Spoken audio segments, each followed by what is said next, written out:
こんにちは、マントウです。このチャンネルでは主にキャンプや旅について取り上げています。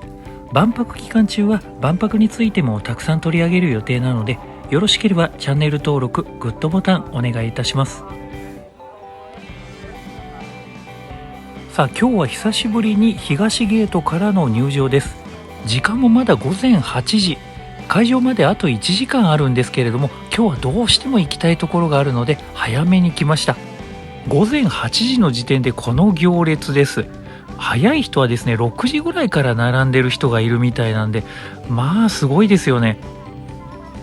この日は平日なんですけど、この時点では集まっている人は結構高齢の方が多かったです。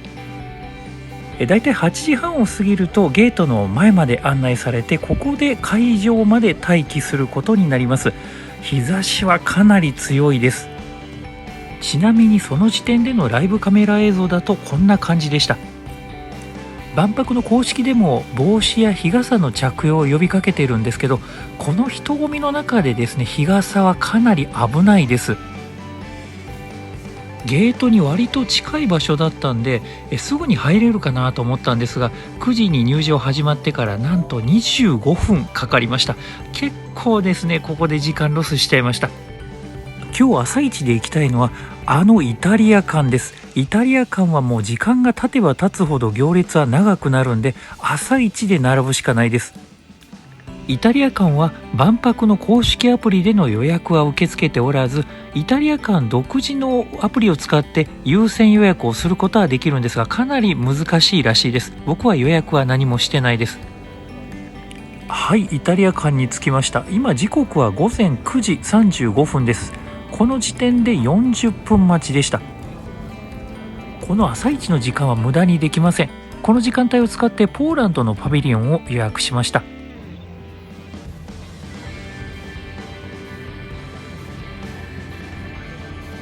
列に並んでからだいたい15分ぐらいでイタリア館の方に案内されたんで、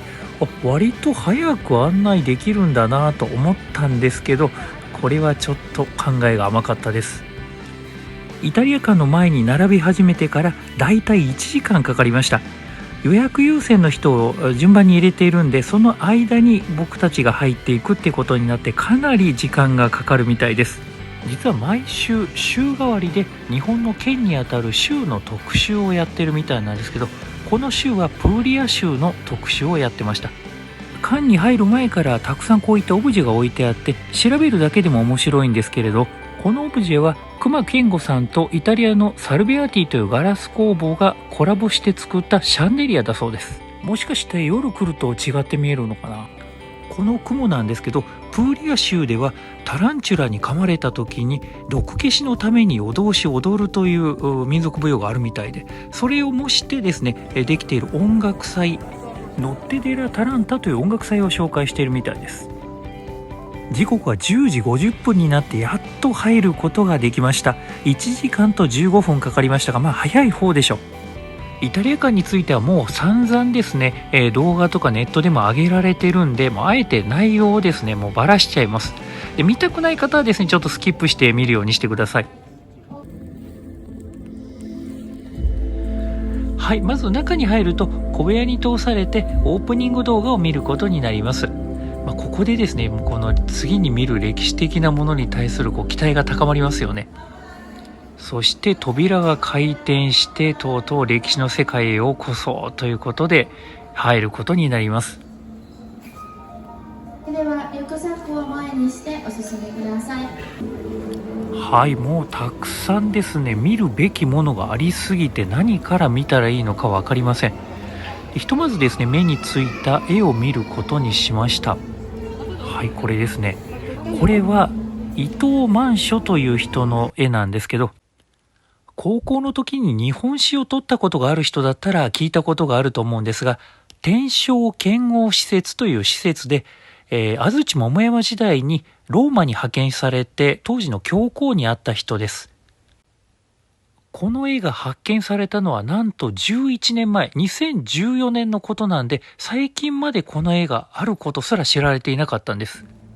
はい、これは陶器でできた心臓なんですけど、全部で30個あります。彫刻家のヤーゴという人が心臓の動きを 3D モデル化して、それを30個の陶器の形に変えて展示してあります。心臓の動きなので何度も繰り返す循環ということを表しているみたいです。この作品はオリアナ・ペルシコというアーティストが作った楽器と生物の肺を組み合わせたオブジェなんだそうです。この作品は空気の質を分析する機械とつながっているようで、空気が良い時はゆっくり呼吸をして穏やかに動き、音も出ているそうです。で、空気が悪い時はこの鼓動が速くなる、極端になると死んでしまうというアートになっているみたいです。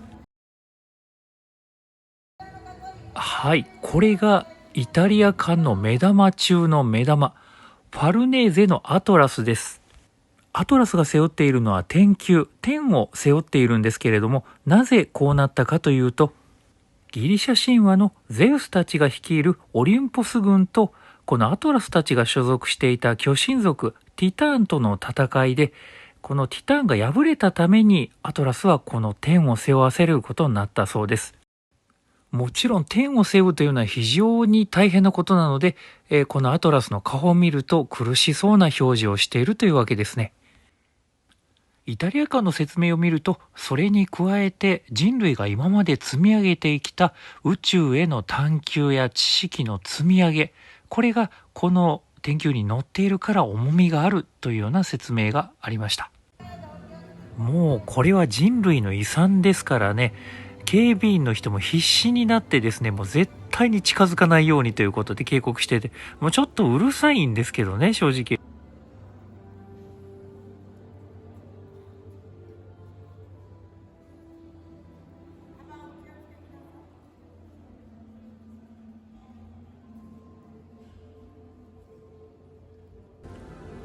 この作品はウンベルト・ポッチョーニという彫刻家が1913年に作った空間における連続性の独特な形態という彫刻なんだそうです。よくわからないですよね。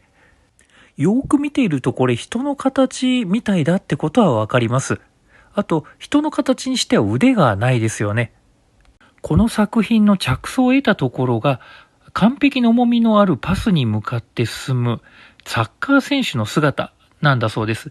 そう考えると、確かに漫画でそういった描写があるので漫画的なんだなと思えばなんとなくわかりますよね。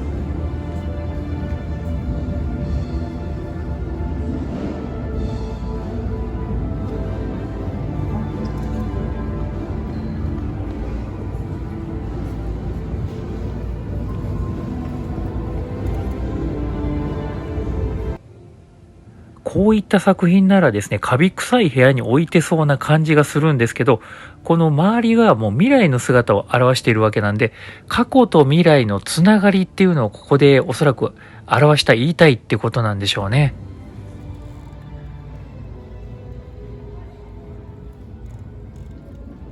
さあ次の部屋に行こうと思って、もう一度ですね、振り返ったところ、天井にですね、飛行機吊るされているの気づきました。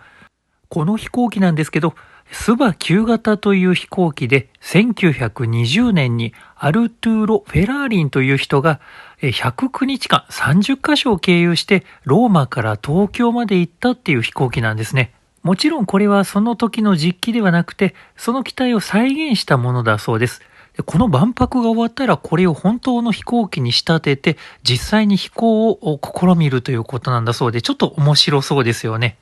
勘のいい方は何か宮崎駿作品こんな飛行機出てこなかったっけって思った人いると思います。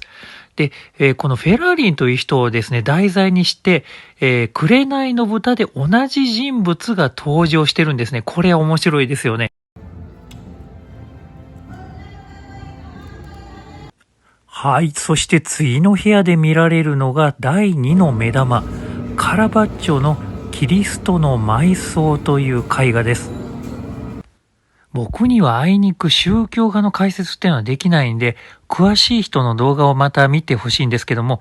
これはキリストが貼り付けになった後で、その貼り付け台から下ろされて、埋葬の前にですね、香油というものを塗るらしいんですけど、その香油を塗るために石の台の上に乗せるっていうところを今切り取って絵にしてるっていう状況みたいです。なんとこの絵がですね、地上から30センチの高さで置いてあって、普段はこういうことは絶対にしないんだそうです。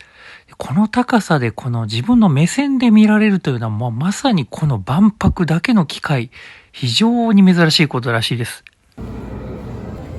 次の部屋では今週特集されているプーリア州の産業などについて紹介されています。でプーリア州は宇宙産業が盛んなところらしくって、この天井のところにですね、人工衛星みたいなのも飾ってますよね。この人工衛星と向こうの飛行機っていう対比、その向こうにアトラスがいるっていう、この対比が面白いですよね。これわざとでしょうけどね。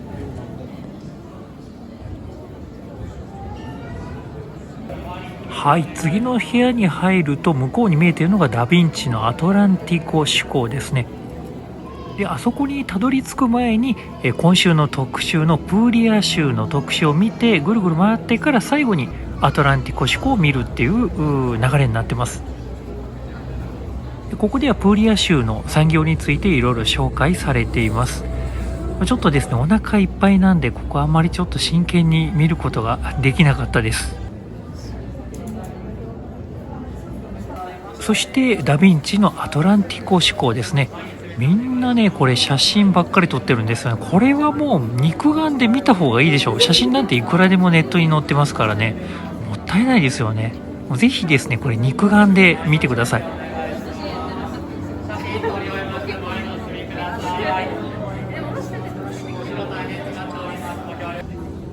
一通り見終わった後はワークショップなんかもあるみたいです。この日は多分レザークラフトの教室みたいなのをやってました。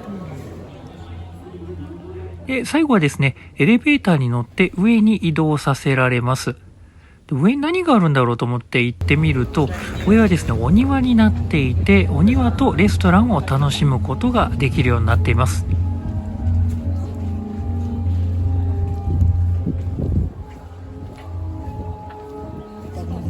で最後はですねまた階段を降りて1階のレストランの受付なんかに行くわけなんですけど、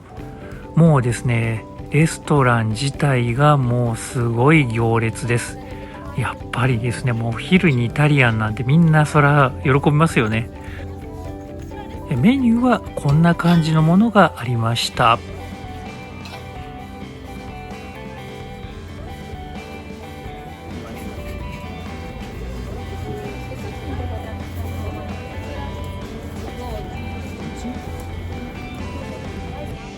レストランメニューとは別にカフェメニューもあって、コーヒーとかですねジェラートだけ頼むこともできるようになっているみたいです。ただここに行くだけでも30分ぐらいは多分かかると思います。イタリア館の感想です。ここを見るまではフランス館がすごいと思っていたんですが、そのフランス館が霞むぐらいの博物館級の美術品をですね万博のために用意してくれるというこのイタリアの凄さ、文化力の深さがですねもう圧倒的ですね。やはり噂通りでした。ただですね、展示されている美術品の前知識を入れておくのと置かないのでは全然見る目が違いますから、やっぱりですねあらかじめ調べておくというのは大事かと思います。そしてこの美術品の数々、やはり目で見ておかないともったいないです。どうせ写真や動画なんか撮ってもいっぱいそんなのはネットに落ちているわけで、やっぱりですねもう二度と見れないかもしれないんで、ぜひ自分の目で見ておいた方がいいと思います。さらにこのイタリア館ですけど、週ごとにですね週の特集がコロコロ変わるので、2回目3回目といってもまた違った楽しみ方ができます。そして5月の18日からはミケランジェロの名作キリストの復活もさらに展示が加わるということなので、もう楽しみが増えてしょうがないですね。もうこれは何度も行くしかないと思います。時刻は11時40分です。もうすごい行列になりましたね。やはりイタリア館は予約がなければもう朝一で絶対に並ぶべきだと思います。やっぱり5月に入ったからですかね、すごい数の修学旅行生とか遠足の人が増えてます。学生服着た人が異常にこの昼の時間帯多いんですよね。だからですねやっぱり混み具合も全然変わってきてます。さあ続いては先ほどのイタリア館の待ち時間で予約ができたポーランドパビリオンに行きたいと思います。ポーランドパビリオン、前回はショパンのコンサートで行ったんですけど、中を見るのは初めてです。中に通されるとすぐに2階に上がるように言われます。2階に上がったところにあるのがこの奇妙なディスプレイなんですけど、奇妙な花とか植物が今展示されてますけど、これは実はですね、自分で好きな言葉を選択して作る植物なんですよね。結構ですね、こういった選択をして何かが出来上がるっていうのは他のパビリオンでも多いですね。でこれできたのがこういうやつですね。あんまり、なんだろうな、これ。さっきの置いておいて、ここからがポーランド館の真骨頂なんですね。ちょっと他のパビリオンとは違います。このほうきみたいなものの造形も面白いですけど、これは耳で感じて楽しむものなんですね。この不思議な世界ですね。なんか僕はですね、村上春樹の世界とかと共通点を感じたんですけど、わかる人いますかね。でこっちの作品はポーランドの植物の四季の変化をガラスに閉じ込めた作品で、これは目で楽しむものですね。そしてこれは鼻で感じるオブジェです。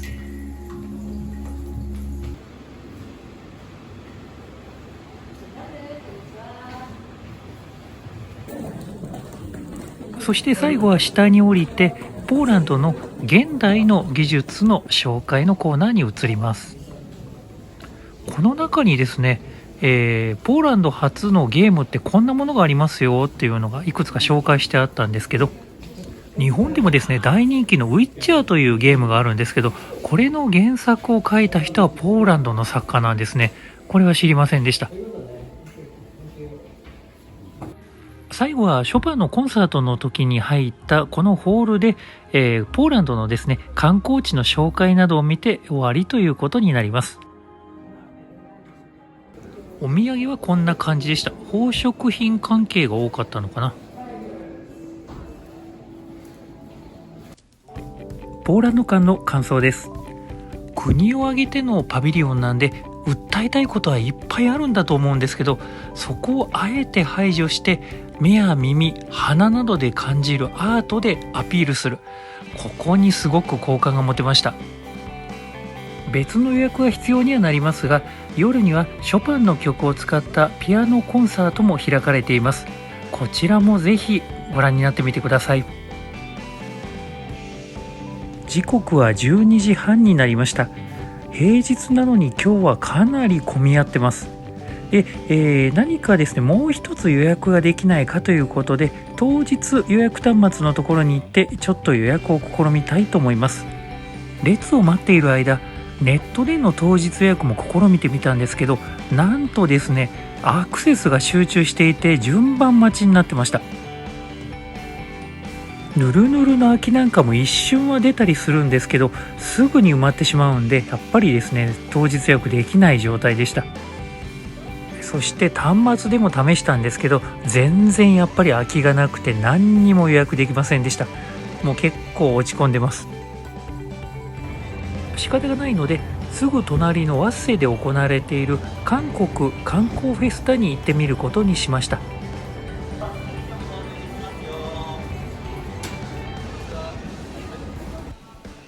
入り口を入るともうすでにですね何か韓国の匂いがしてます。キムチかラーメンかそんな匂いがしてますね。入り口のところには韓国便を飛ばしている LCC の会社さんたちのブースがたくさんありました。はい、でこの列では韓国の飲食物、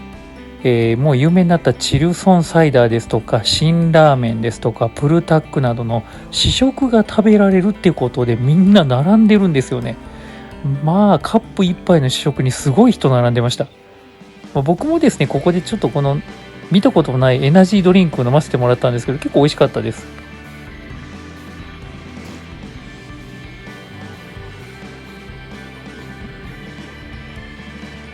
こっちがプルタックの試食コーナーなんですけど、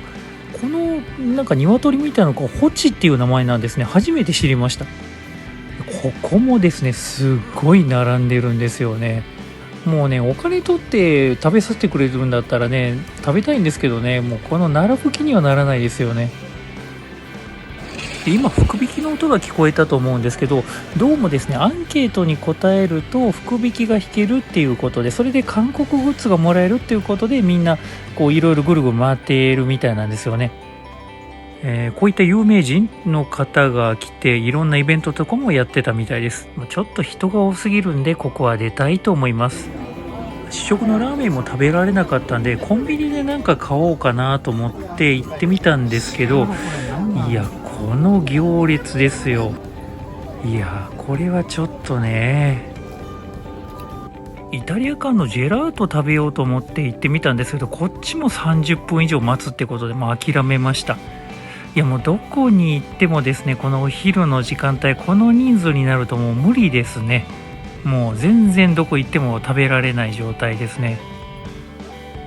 ということでですね、昼飯難民西ゲートまで戻っておにぎりを頬張ることにしました。時刻は2時を過ぎました。もう一度当日予約を試してみたいと思います。はい、試してみたんですけど、ご覧の通りですね、全くもう空きがありません。何一つ空きがないです。でも行ったことがあるようなところは一つね、クラゲ館なんかは空いてるんですけど、もう他がですね、全く行くところがなくって諦めました。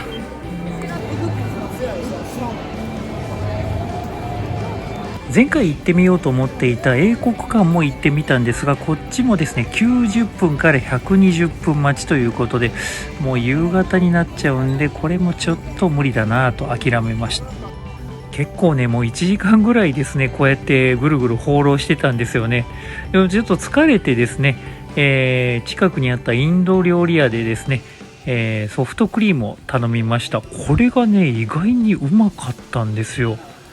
これね、チャイソフトっていうのがあって、チャイの味がするソフトってどんなものかなっていうので、ちょっと面白半分に頼んでみたんですけど、めちゃくちゃ爽やかで美味しい。ちょっと糖分補給して元気になったので、ドイツ館に並ぶことにしました。ここ意外に空いてるんですよね。この辺りって混んでる時でも意外に空いてるかもしれないんで、もしもうどこにも行くとこなければこの辺り歩いてみるのはいいと思います。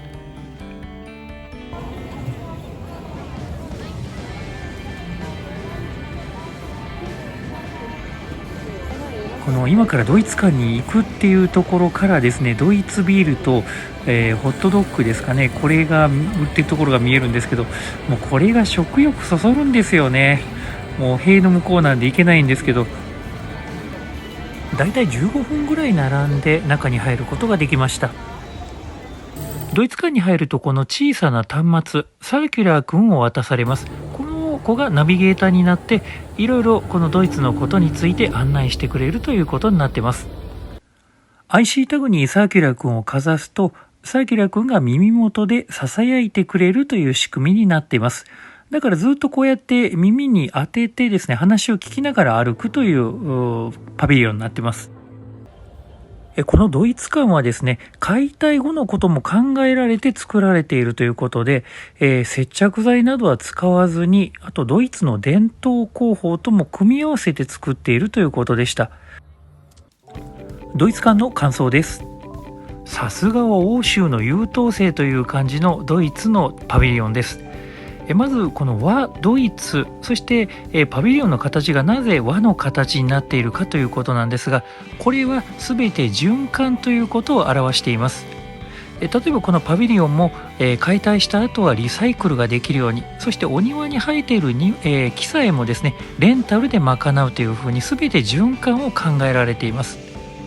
そしてこのパビリオンの中に入っての説明、ほとんど全てが資源の循環をテーマに、ドイツがどんな取り組みをしているかですとか、それに対して未来はどういった形になるのかというようなこと、結構お堅いテーマでずっと語られています。それに対してサーキュラー君がたくさんの説明してくれるんで、もうタグをですねいちいち読み込んでると、もうすごい2時間3時間多分かかるような内容ですね。すいません、僕はちょっとですね飽きちゃっって20分ぐらいで外に出ちゃいました。あとレストラン見るの忘れてました。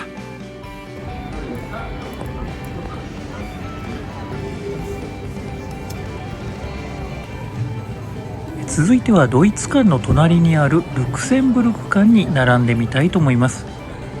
実際ルクセンブルク館書いてある通りだいたい40分ぐらいで、中に入ることができました。ルクセンブルク館もドイツ館と同じように循環ということをテーマにしているので、見ての通りですね、壁もコンパネに防水パネルを貼ったような簡素な作りで、屋根の方もですねテントみたいな素材で作ってあります。壁にはルクセンブルクの障害がたくさん書かれていて飽きないように工夫されています。 VR の仕組みを使ってルクセンブルクの文化財を携帯で簡単に見ることができるという工夫もされてました。これ面白いですよね。これ確か愛・地球博で最新技術でこういうの紹介されてたような気がするんですけど、もう今一般的なんですよね、こういうのが。パビリオンは全部で3つの部屋に分かれています。まず1つ目の部屋はイントロダクション動画を見る部屋になっています。ここで簡単なルクセンブルクの紹介をするという動画になっています。2つ目の部屋はルクセンブルクの多様性について語られています。様々な職業についている様々な民族の人たちの声を聞くことができます。ルクセンブルクの外国人比率は4割を超えているそうです。3つ目の部屋すごい説明しづらいんですけど、もうこの球体見るとSF 映画のよくある AI の姿がもう思い浮かびますよね。この下にディスプレイがついていて、ここから気に入った言葉を送信するとこの球体の方に表示されるということになっています。でですね、最後にですね、ボタンを押してって言われるんですけど、もうね、このボタンの形はパチンコのあれに似てますから、みんなバチバチ連打するわけなんですけど、そんな押さないでくださいって言って怒られるんですよね。まあ、作った人はね、パチンコのことは考えてなかったなと思うんですけど、みんなそれ想像しちゃいますよね。で最後の部屋は、この球体型の没入感があるディスプレイの中で、寝転んでですね、ルクセンブルクの景色を見ましょうというものになっています。これで終わりです。さあ、外に出るとカフェスペースがあって、ここでコーヒーなどを飲むことができます。ハンバーガーとかもあります。そしてこれが、カフェの横にですねボーリング場がですね設置されていて、ルクセンブルク式のボーリングを楽しむことができます。ボーリングの球が小さくてですね穴は開いてないんですよね。でこのボーリングですけど、ここのですねカフェにいるシェフがめちゃくちゃうまいんで、もしよかったら挑戦してみてください。カフェの横にはちょっとしたスペースがあって、そこにオブジェが展示されています。これは倒木を利用したオブジェで棺をかたどった形になっているんですけど、そこに金鉱や木工、それから陶芸家などが合わさって一つの作品を作っているということだそうです。カフェのメニューはこんな感じでした。お値段結構しますよね。僕はそこまでお腹空いてなかったんで、1日50食のこの限定デザートを頼みました。これハート型になっているんですけど、なんでハートかっていうと、ルクセンブルク館のテーマがドキドキという言葉なんで、ハート型になっているということでした。あとドリンクのメニューはこんな感じです。でこのハート型のデザートの中身なんですけども、ムースの中におそらくクランベリーとそれから抹茶が入っているんですよね。この辺りがなんか日本との融合なんですかね。ルクセンブルク館の感想です。中の展示は割とサクサクっと終わっちゃうんですが、それに比べると待ち時間がなんだかやたら長く感じたのは僕だけでしょうか。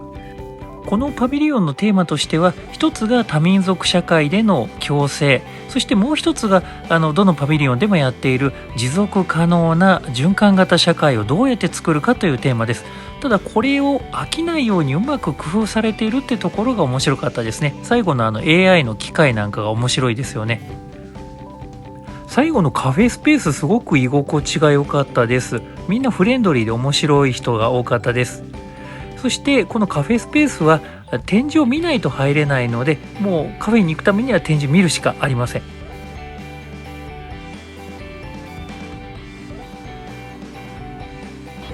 時刻は夕方の6時になりました。一旦屋根の上に上がって夕日を見てみます。大屋根の上に植えられている花もだいぶ咲き揃え始めて気持ちよくなってきたんですけど、その分虫もだいぶ多くなってきてますね。そしてこの屋根の向こう側から見えているあの工事現場、これは5年後にできる IR カジノの建設現場ですね。もう着々と準備進んでるんですね。僕のお気に入りのですねアイルランド間の運用がまたちょっと変わっていたんで、念のためお知らせしておきます。18時からの自由入場の列がもうえげつないことになってまして、これどんどんですねやっぱり人気になってるみたいですね。はい、アメリカ間も6時過ぎても相変わらずの列です。はい、僕はその横をですね尻目に、ちょっと今日は違う目的で、アメリカ館に来ました。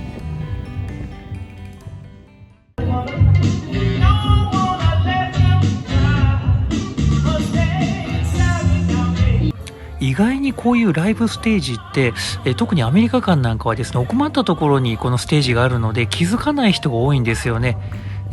これですね万博のアプリからですねイベントという欄を開くと確認ができるので、ぜひですねこういったのも確認してみてください。たっぷり45分ステージを楽しみまして、今日はですね実は最後にですね当日予約でとんでもないものが取れたので楽しみにしているんですが、まだ少し時間があるのでもう少しブラブラしたいと思います。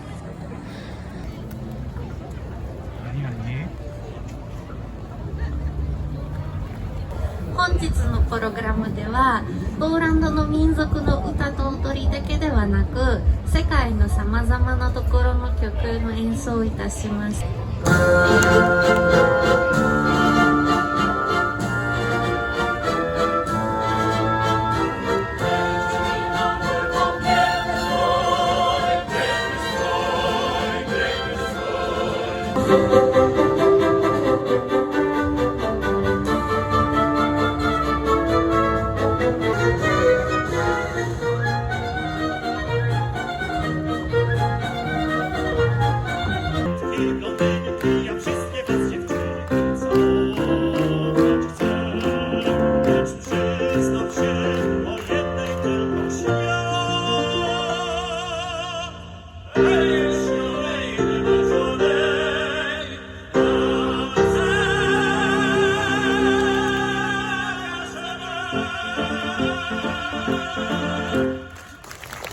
いや、こういうのに出会えるからですね万博は何回行っても楽しいんですよね。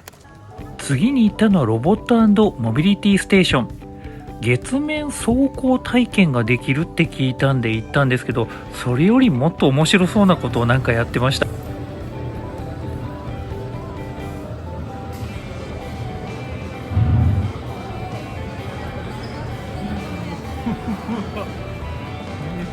ねえ、これめちゃめちゃ面白そうでしょ。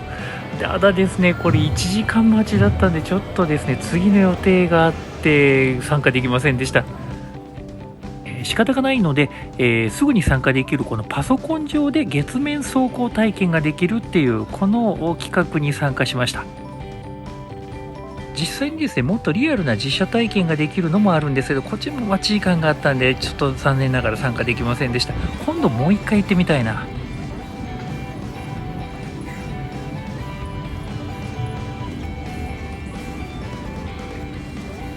さあ今日最後のパビリオンは当日予約で偶然拾うことができたこのパビリオンです。そうモンスターハンターブリッジ、とうとう取れちゃいました。このモンスターハンターブリッジが行われる XT ホールに続く道っていうのはいろいろこうテンションが高まるように工夫してくれてるんですよね。そしてこの XD ホールの隣にある関西パビリオンの壁にはですねなんと隠れアイルーがいっぱい描かれてるんですね。ちょっと時間があったらですねこういったものを探してみるのも面白いと思います。一体何体隠れアイルーがいるのかというのをですね数えてみるのも楽しいと思います。このモンハンブリッジに参加した人にはインビテーションカードという首掛け型のカードがプレゼントされるようになっています。そしてこのモンハンブリッジはあいにくカメラの持ち込みなどができない、アトラクションになっているので、口頭でですね簡単にこの後体験したことを説明させていただきたいと思います。はい、これが参加するともらえるインビテーションカードです。モンスターハンターブリッジの感想です。まず残念なのが、モンスターハンターというもの自体を知らない人がこれに参加したとすると、よくわからないまま終わってしまうということなんですね。モンスターハンターに関する説明一切ないですし、出てくるキャラクター、例えばアイルーですとか、その後に出てくるラージャンですとか、こういったものについても一切説明ないので、最初から最後までわからない人はポカーンとしたままで終わるっていうことになる可能性があります。だいたい10人ぐらいが1組になって、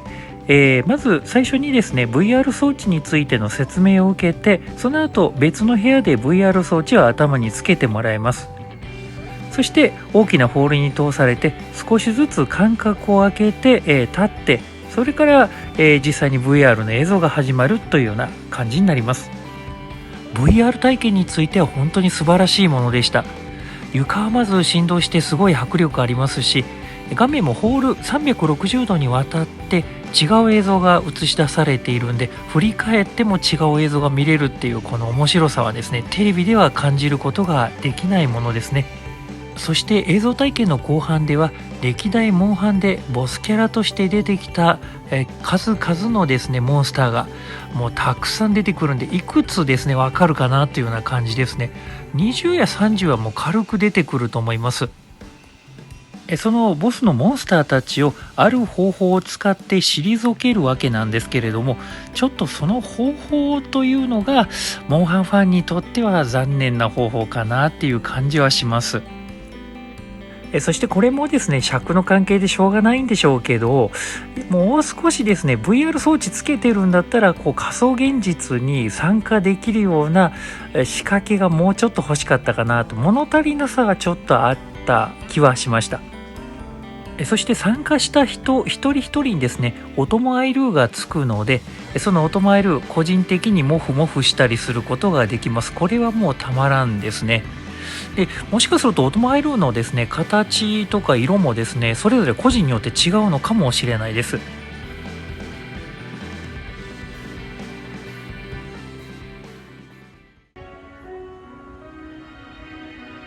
モンハンが終わって外に出てみると、もうすでにドローンのショーが始まってました。今日もこれで終わりっていうことになります。